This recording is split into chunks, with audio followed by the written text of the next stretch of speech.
Sa iba pang balita, satellite voter registration puspusang isinasagawa sa mga barangay sa Mangaldan, Pangasinan. Sundan sa report.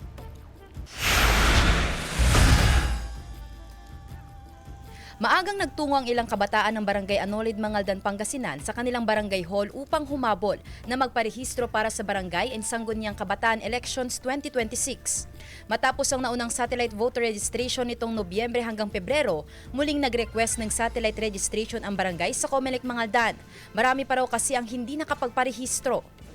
Karamihan sa mga iski, mga below 18, 24 below. Pero karamihan dito mga 15 to 18 lang yung mga nandito eh. Nitong nakaraang midterm elections, nasa 5,000 ang bilang ng mga botante sa Barangay Anolid. Pero sa kasalukuyan, maaari raw umabot sa humigit kumulang 7,000 ang bilang nito kabilang na ang mga boboto sa SK. Mas mainam din daw sa mga estudyante at senior citizen na ilapit sa kanila ang pagpaparehistro.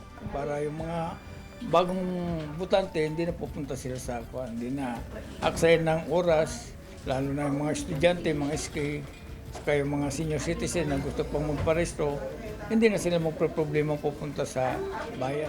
Ang 15 anyos na si Yuri, sinamantala ang registration habang wala raw silang klase. Para sa akin po, importante yung perehistro para po makapag-boto na po sa SK.